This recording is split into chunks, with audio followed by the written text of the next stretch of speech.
Hey, still working on my Hamlet for Shktb 2020, and I figured I'd read out this little bit, which is Hamlet encountering the ghost perhaps of his father, Hamlet Sr. Angels and ministers of grace defend us. Be thou a spirit of health or goblin damned. Bring with thee airs from heaven or blasts from hell. Be thy intents wicked or charitable.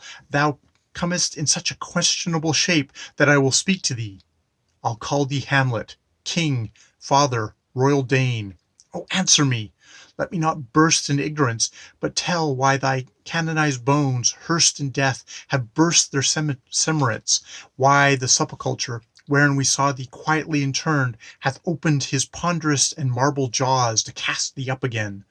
What may this mean, that thou, dead corse, again in complete steel, revisits thus the glimpses of the moon, making night hideous, and we fools of nature so horridly to shake our disposition, with thoughts beyond the reach of our souls? Say, why is this? Wherefore? What should we do? So we have Hamlet, perhaps looking for guidance, why is this? Wherefore? What should we do? This is going to be the whole question of the play, is like, what should I do? What should I do as Hamlet? And yeah, at the very beginning, like, be thou a spirit of health or a goblin damned. So we've got kind of like, are you an agent for good, an agent for evil? Maybe for neither. Wicked or charitable? I'll call thee Hamlet, king, father, royal Dane. I'll call thee Hamlet. This is something that Emma Smith was talking about, is like having the same name as your father, and that kind of blotting out your identity. It's like this is Hamlet speaking, but he's like, I'm going to call you this ghost Hamlet. It's already, we've got something outside of him. And we've got this opening his ponderous marble jaws to cast thee up again, which is like, it's like something's been swallowed whole and then it's like not digestible and has been spat out again. I often think about that, of something of the little mouse being swallowed up and then spat out again. But this thing of he's in complete steel. So this is the warrior king as well, which is, Hamlet is not the warrior. Hamlet seems to be, he's the intellectual. He is not somebody who is a man of action like his father was, but now he's looking to try and figure out what to do to become a man of action. It's like, and what should he do? Yeah. So that's sort of what I have of that little encounter.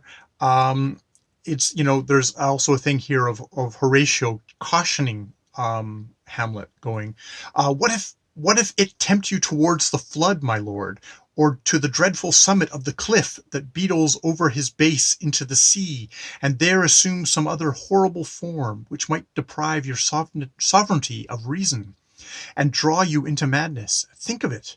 The very place puts toys of desperation without more motive into every brain that looks so many fathoms to the sea and hears it roar beneath. This is like, is this way madness lies? Are you going to look into the abyss and be swallowed by it yourself, depriving you of the sovereignty of reason? And indeed, after this thing, Hamlet starts to get distinctly odd. After this encounter, it's like this has been a building of grief at this point, and then it is distinctly odd. It's interesting that Hamlet goes, my fate cries out and makes each petty artery of this body as hardy as the Nemean's lion's nerve. Still I am called. Unhand me, gentlemen. By heaven, I'll make a ghost of him that lets me. Oh, I say, away. Go on. I'll follow thee.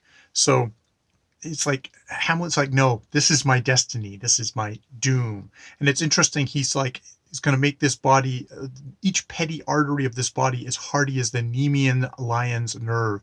The Nemean lion being the first of Hercules' labors. He had to go and slay the Nemean lion, this indestructible monster whose golden fur was impervious to weapons, and Hercules had to go into this cave and stun and then strangle this monster to get its pelt, which it cut open with its own claw. thanks to uh,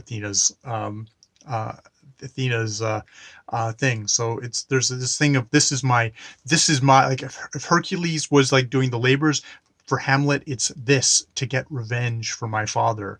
It seems to be his fate. His like I'm getting sucked into my father's history here, and that is going to indeed subsume me. And we have something is rotten in the state of Denmark. And then we get the whole scene of Hamlet and the ghost. So the Hamlet and the ghost scene is all done just with Hamlet and the ghost. Nobody else hears what the ghost says to Hamlet. And indeed, at the very end, so thou, ghost, so art thou to revenge when thou shalt hear. When you hear what I'm going to say, you're going to revenge me. Yeah. Revenge is foul and most unnatural murder. Murder! Now, the ghost has an interesting way of doing this. He starts out by telling it in almost the way of like people are saying. He says, "'Tis given out that sleeping in my orchard a serpent stung me." It's interesting, "'tis given out." So it's like the people are saying, the rumors are that that a serpent stung me while I was sleeping in the orchard, that something bad happened there. But it's said as like a rumor. Like we're starting out tentative by this ghost who should know.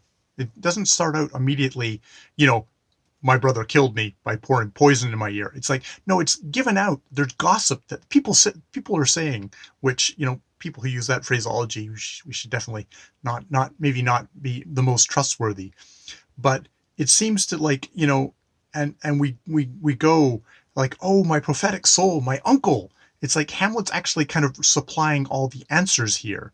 He's like, oh, I already knew this. It was my uncle, right? And the ghost then launches into a story where it's a much more detailed story, but it's the story of the uncle doing the things, sleeping within my orchard, my custom always of the afternoon. Upon my secure hour, thy uncle stole with juice of cursed Hmlt in a vial, and in the porches of my ear did pour the leprous distilment. So kills him. Yeah, and we have interesting things here of like damned incest. Like a part of the problem is that my brother not only killed me, but he married my wife, which I don't think was actually that uncommon of a thing, as oftentimes just to keep things moving along, the brother would marry the old queen. So it's like the damned incest thing seems to be an odd thing to be focused on, that the ghost is focused on, and that Hamlet gets focused on, the ideas of incest in this play. Because it's brother with another, it's like they're not actually blood related. There's also the question of why Hamlet hasn't actually just inherited the throne with the death of his father. He's the oldest son. Shouldn't that be how the thing goes? There is indeed something rotten in the state of Denmark. But the ghost is saying, like, leave her to heaven, and to those thorns let in her bosom lodge to prick and sting her. Which is like, yeah, let heaven judge your mother. There's also a thing here where Hamlet's father is killed suddenly, so he is not given absolution. Kind of the Catholic idea of absolution, and so it's going to hell. Going to have to go to like the Catholic purgatory or hell, because he hasn't been purged of his sins before he died, and that comes up later about Hamlet not wanting to when he doesn't want to kill the uncle, his name's thing, because he doesn't want him to have a chance to go to heaven. So yeah, that's what I have so far, other than he makes his fellows swear not to tell that he's had this encounter with a ghost at all. Just, they know that he's met the ghost and they've had a private conversation. There's interesting stage description of, we have the ghost beneath saying swear, and there's a good question as to whether his friends Horatio and Marcellus, Horatio and that's all I got here, actually hear the ghost, or if this is something that's just only Hamlet can hear. And indeed, Hamlet seems to be start springing into a lot of wordplay, a lot of kind of internal twisty kind of circular thinking, stuff like errant knave, which is like bad guy. It's like, yeah, most bad guys are bad, my lord. It's like, kind of like, it's like what's going on there? Hamlet seems already somewhat addled by his encounter with the ghost. That is Act 1. Now I'll go on to Act 2. Hopefully I can actually get a hunk of this done before everyone does the discussion, but that's what I have so far.